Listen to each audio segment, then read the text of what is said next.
நண்பர்களுக்கு வணக்கம். அடுத்து நம்ம பார்க்கக்கூடிய கதை மகிழம்பூ. மாரவர்ம மகேந்திரனாகிய நான் எதிரி நாட்டு அரசனின் தலையை ஒரே வீச்சில் சரேல் என கொய்ய, அவன் தலை காற்றில் எகிரி குருதி பீரிட, உலகின் அழகையெல்லாம் அங்கம் முழுக்க பூசிய மங்கை என் நங்கை மகிழம்பூ ஓடோடி வந்து விம்மும் என் மார்பில் புதைந்து தலையற்ற எதிரியின் குத்துயிர் துடித்தடங்கியதை பார்த்துவிட்டு மீண்டும் மார்பில் புதைந்து முத்தமிட்டாள். எந்திரா, டை ரகு, இனிமே 2வது ஆட்டம் போ. கைய காலை உடைக்கிறனா இல்லையான்னு பாரு. கண்ட படத்தை பார்த்துட்டு கைலி ஒரு பக்கம் நீ ஒரு பக்கம்னு புரள்றத பாரு. மூதேவி, எந்திரிடா. அம்மாவின் குரல் செவிப்பறையில் அறைய, மாரவர்ம மகேந்திரனாக இருந்த நான் ரகுவாகி எழுந்து அமர்ந்தேன். என் மனம் முழுக்க மகிழம்பூ வாசனை. நான் வேலைக்கு போகப் போகிறேனா அல்லது அப்பாவின் பிசினஸை தொடரப் போகிறேனா, அதுவும் இங்கு மதுரையிலா என்பதை இன்னும் சில நாட்களில் முடிவெடுக்க வேண்டும். ஆரம்பம் முதல் இதுவரை எல்லாமே இப்படித்தான் எனக்கு. அதுவா இதுவா என்பதாக. உள்ளூரில் படிப்பதா, பஸ் ஏறி மதுரைக்குள் போய் படிப்பதா என்பதில் ஆரம்பித்து சுற்றி இருப்பவர்களின் குழப்பங்களுக்குள் புகுந்து ஒரு முடிவுக்கு வரும் பேரு என்னுடையது. ஆனால் மகிழம்பூ விஷயத்தில் அப்படி அல்ல. அந்த பெயர் கேட்ட மாத்திரத்தில் அவள் மீது கொண்ட ஈர்ப்பு மையலாகி காதலாகி கசிந்திருகிக் கொண்டே இருக்கிறேன். மகிழம்பூ தவிர்த்த எப்பெண்ணும் அழகு இல்லை எனக்கு. ஒரு சில பெண்களின் அம்மாக்கள் அழகாக தோன்றுவதுண்டு. அது ஒரு நொடி மாயைதான். மீண்டும் மனம் மகிழம்பூ பால் போய்விடும். மகிழம்பூ மீதான என் காதல் எப்போது மிகுழ்த்தது என்பதையெல்லாம் தாண்டி அவளின் அந்த கூர் நாசியை உரசி கொடுத்த முத்தம் இதுவரையிலான என் வாழ்வின் ஒரே சாதனை எனலாம். இன்று போல் இருக்கிறது. தமிழ்தாய் வாழ்த்து பாடலும் அந்த பிரேயரும் மகிழம்பூவை முதலில் பார்த்த எங்கள் அரசு உயர்நிலை பள்ளியும். வழக்கம் போல் 8ஆம் வகுப்பிற்கான பள்ளி எது என முடிவெடுப்பதன் குழப்பத்தில் இருந்தேன். ஆளுக்கு குழப்பி எடுத்தார்கள். பஸ்ஸில் ஏறிடுவியா நீ? பேக்க தூக்கவே முடியல. தேவாங்கு மாதிரி இருந்துக்கிட்டு பஸ்ஸில் போகிற ஆளைப்பாரு. டிக்கெட்டுக்கு பிடிச்ச கேடா என தாய்மாமன் ஆரம்பித்து வைக்க, அதெல்லாம் ஃப்ரீ பஸ் பாஸ்பா, நீ வேற என சித்தப்பா முட்டு கொடுக்க, உள்ளே நுழைந்த அப்பா என்ன என்பது போல் பார்க்க, 8வது எங்க சேர்க்கலாம்னு என்ற சித்தப்பாவை குழப்பமாக பார்த்த அப்பா, இப்ப யார் 8வது? இவன்தான். அட கொங்காத்தனமா பேசிக்கிட்டு சின்ன பையாவன். ஏண்டா 5வது தானடா நீ? அவ்வளவுதான். இனி உருவக்கேலியில் ஆரம்பித்து பஸ் ஏறும் பக்குவம் வரவில்லை என்பதாக முடிவெடுத்து விடுவார்கள் என்பதால் உள்ளூரிலேயே 8ஆம் வகுப்பு என்பதாக முடிவாகி அப்பாவிற்கு மிக நெருக்கமான வெச்சம் என்பதாலும் அரசு உயர்நிலை பள்ளி என்பதாலும் உடனடியாக சேர்ந்தாகிவிட்டது. 8வதுக்கு நான் பஸ்ஸில் போவேண்டி என கூறிய போது வாயை பிளந்த காளிதாஸ் பஸ் ஸ்டாண்டில் காக்கியும் வெள்ளையும் அணிந்து பஸ்ஸிற்கு நின்றிருக்க, அவனை கடந்து நடந்து போக வேண்டியிருந்தது உள்ளூர் பள்ளிக்கு. போகும் வழியில் அவன் அமர்ந்திருக்கும் பேருந்து கடக்கும் போது டாட்டா காட்டுவான். திரும்பியும் திரும்பாமலும் நடப்பதை வழக்கமாக்கி கொண்டிருந்தேன். 8ஆம் வகுப்பில் முதல் ஒரு மாதம் புதிய நண்பர்கள். காசி விஸ்வநாதன், டவுன்டன் என்ற மணிகண்டன், வெங்கடேஸ்வரன், சந்தனமாரி என செட்டும் சேர்ந்திருந்தோம். முதல் பீரியட் பெரும்பாலும் கிளாஸ் டீச்சர் வகுப்பு என்பதால் ஆங்கிலம். வகுப்பு ஆசிரியர் உருவில் எங்களுக்கு வாய்த்தது அந்த பள்ளியின் கதாநாயக வாத்தியார் ஸ்டெப்படி தங்கப்பன். அதாவது அடிக்கும்போது விதவிதமான ஸ்டைல்கள். கைக்கடிகார ஹூக்கை அவராகவே யாருக்கும் தெரியாமல் கலட்டி விட்டு கொண்டு அடிக்கும்போது அவிழ்ந்த பாவனையில் ஸ்டைலாக கட்டுவார். காசியை பார்த்து கொண்டே வெங்கடேசை அடிப்பார். ரஜினி ரசிகராக இருந்திருப்பார் என்பதெல்லாம் இப்போது யோசித்து பார்க்கும்போதுதான் தெரிகிறது. ஆம், அதற்கான சாத்தியங்கள் அவர் வாயை வைக்கும் தினுசில் நிறையவே இருந்தது.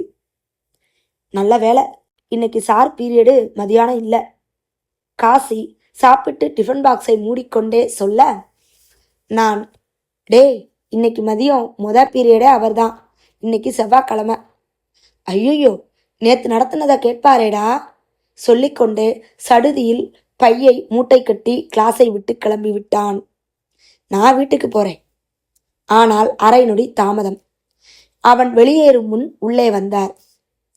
எங்கடா? 2க்கு என விரல்களை பாதி மடித்து காட்டினான். அதுக்கு எதுக்கு பைய எடுத்துட்டு போற?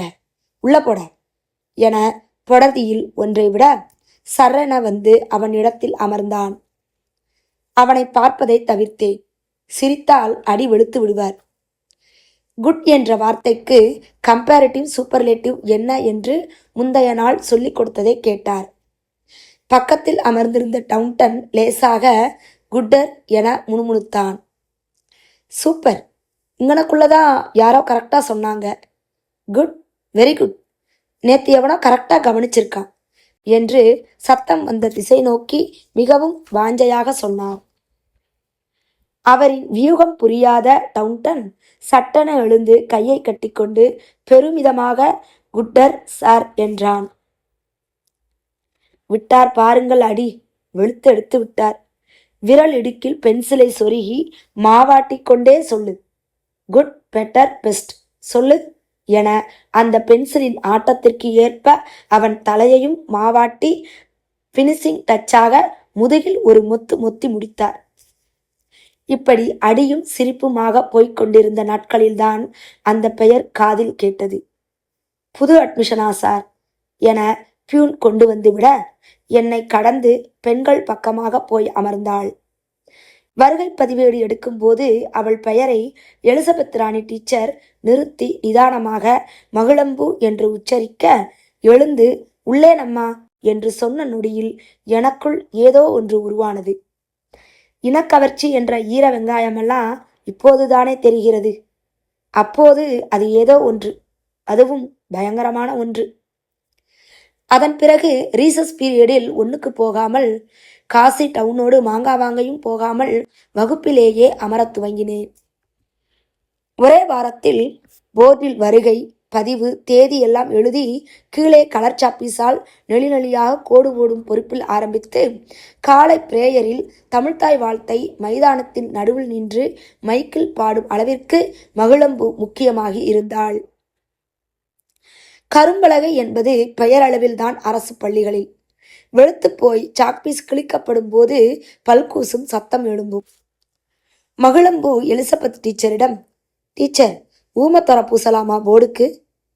ஆரம்பமாகியது வைபவம். ஊமத்தம்பூ இலைகளையும் காயையும் பறித்து கொண்டு வந்து மகிழம்பூவிடம் கொடுத்தோம் என்பதை விட பயல்கள் பிடுங்கியதை அவர்களிடமிருந்து பிடுங்கி நான் தான் அவளிடம் கொடுத்தேன். ஏன் லேட்டா சேர்ந்த? உனக்கு எதுக்கு? இப்படித்தான் படீர் வகை பதில்கள் வரும் அவளிடமிருந்து. அவள் துவையல் அரைக்கும் வாயில் அமர்ந்து சற்று வளவளப்பான கல்லை வைத்து ஊமத்தம்பூ இலை அவற்றை ஊமத்தங்காயோடு சேர்ந்து நசுக்கி நைய அரைக்க துவங்கியிருந்தாள். அடுப்பு கறியையும் அதனோடு சேர்த்து கொஞ்சம் தண்ணீரை பக்குவமாக கலந்து அரைத்து முடித்ததும் கருப்பு நிற பெயிண்ட் போலான ஒன்று கிடைத்தது. அதை போர்டின் மீது நேர்த்தியாக குழைத்து அப்பினோம். கருகருவென புதுவித வாசத்துடன் கரும்பலகை அட்டைக்கறி நிறத்தில் தயார். வகுப்பறையே வித்தியாசமாக இருந்தது. மகிழம்பூவின் கை கரிந்து சிவந்திருந்தது. எந்த காரணமும் தேவையாக இல்லை அவளை பிடிப்பதற்கு. பிடித்திருந்தது என்ற காரணம் மட்டுமே போதுமானதாய் இருந்தது. அப்படித்தான் 10ஆம் வகுப்பில் நாங்கள் மும்மரமாய் இருந்த பொழுது ஒரு நாள் மதியம் திடீரென எல்லா மாணவர்களும் மைதானத்தின் மூலையில் இருந்த கிணற்றை நோக்கி ஓடினார்கள். நானும் ஓடினேன். பெரிய கிணறு, ஆனால் மூடிதான் இருக்கும். 6ஆம் வகுப்பு மாணவன் எவனோ மூடியை நகர்த்த எத்தனித்து உள்ளே விழுந்து விட்டானாம். மூடியை முழுதும் எடுத்து எட்டி பார்த்தால் அடி ஆழத்தின் ஓரத்தில் உருவம் ஆடுகிறது. ஒரே கூச்சல். நான் சரையென உள்ளே குதித்து காப்பாற்றலாம் என்று நினைத்து எட்டி பார்த்தால் இருட்டும் நீளமும் ஆழமும் அச்சுறுத்தியது. அப்போது எனக்கு பின்னால் நின்ற மகிழம்பூ என் தோளை தொட்டு தள்ளச் சொல்லி சடாரென குதித்தாள். எட்டி பார்த்தால் அவள் பாவாடை நீரில் காற்றடைத்து மிதக்க அந்த சிறுவனை அசால்ட்டாக தூக்கி கிணற்றின் பக்கவாட்டில் இருக்கும் ஒரு சிறு கல்லில் நிற்க வைத்தாள். அதற்குள் பிஇடி வாத்தியார் சிங்கமணி கயிற்றை இறக்க சில கடாமுடாம் மாணவர்கள் மேலே தூக்கிவிட்டார்கள்.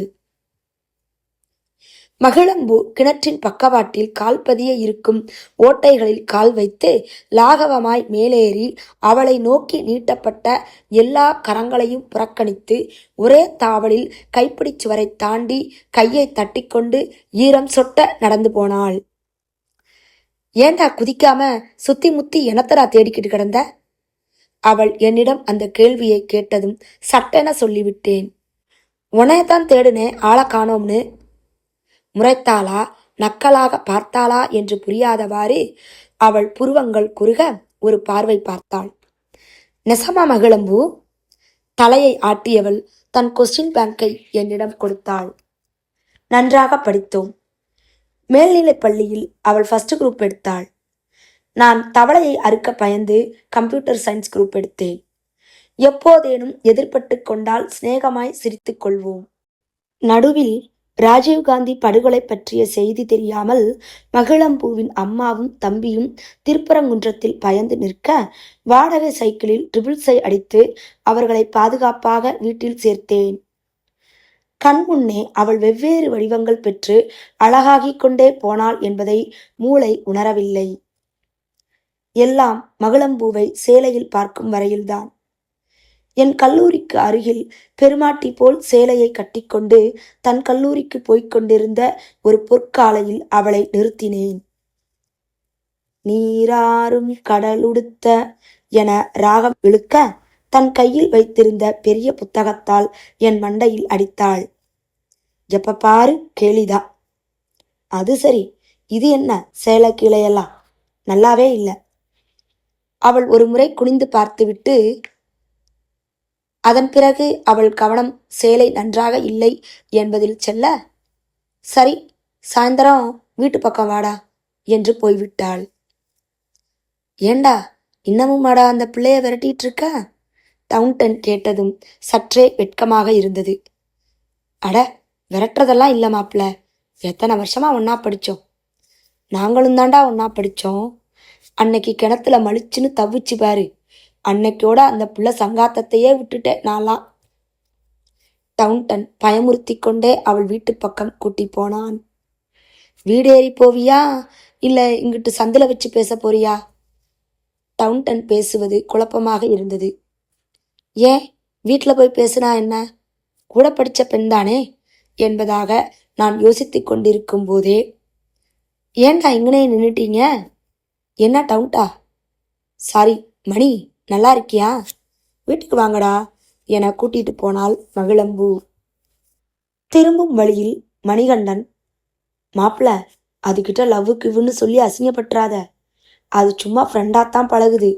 இல்லைனா இப்படி வீட்டுக்கே கூட்டிட்டு போய் அம்மா கையால காப்பியும் கீப்பியுமா தெரியாது. உன்னைய நம்ம பவ்வு சுசிலா சைன போடுமேடா, பேசாம அதை பாரு.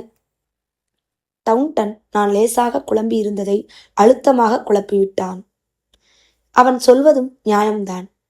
யதார்த்தமாக இருக்கிறாள். எவ்வித படபடப்போ கூடுதல் கவனம் தரவோ பெறவோ எத்தனிக்கவில்லை அவள். கல்லூரி முடிந்து ஆல் இண்டியா டூர் என்ற போர்வையில் கேரளாவை சுற்றிவிட்டு மதுரையை சுத்தின கழுத எங்கனையும் போகாது என்று முணுமுணுத்து கொண்டே தண்டச்சொற்று மாதங்களில் காலங்களில் இருந்தபோது, ரகு சொல்லு மகிழம்பூ, என்ன இவ்வளோ தூரம் என வீட்டிற்குள் அழைத்துச் சென்றேன். எஸ்எஸ்சி எக்ஸாம் எழுதியிருந்தேன்ல, வேலை கிடைச்சிருச்சுடா. அந்த சந்தோஷம் முழுமை பெறுவதற்குள் அடுத்த வார்த்தை, டெல்லியில், அதான் சொல்லிட்டு போலாம்னு. என் மௌனம் அவளுக்கு இடைஞ்சலாக இருக்க, அம்மா எங்கடா என கேட்டுக்கொண்டு எழுந்து உள்ளே போனாள். ஏதோ பேசிவிட்டு வந்தவள் போய் வருகிறேன் என்பது போல் தலையாட்டி புருவம் வெட்டினாள். தலையாட்டினேன். நீ என்ன பண்ண போற? நமக்கு பிடித்தவர்கள் பேசாமலேயே அருகில் இருந்தால் கூட ஒன்றும் தெரியாது. விலகி, அதுவும் பயணம் மேற்கொண்டு செல்கிறார்கள் எனும்போது முதலில் குரல்தான் கம்மிவிடும். வயிற்றில் ஒரு வெற்றிடம் உருவாகும். எல்லாம் ஆனது. டேய், அப்பா பிஸ்னஸா இல்லை ஒர்க்கா? கைகளை ஆட்டி ஏதேனும் ஒன்று என்பது போல் சொன்னதும், ஒரு நாள் கிணத்துல விழுந்த ஒரு பையனை தூக்கினேன் தெரியுமா? கண்கள் நிமிர்த்தி என்ன சொல்ல போகிறாள் என்பது போல் பார்த்தேன். அன்னைக்கு நீ ஏன் என்னைய தேடுன? விழித்தேன். சிரித்தாள். கல்யாணம் முடிந்ததும் தில்லியிலிருந்து மாற்றல் வாங்க முயற்சி செய்யலாமாம். இல்லாத பட்சத்தில் பிசினஸை டெல்லியிலேயே நடத்தலாமா அல்லது அங்கு ஏதாவது வேலைக்கு செல்லலாமா என்ற குழப்பத்தில் உள்ளேன். எதுவாக இருந்தாலும் தலை தீபாவளி இதே மதுரையின் வீதிகளில்தான்.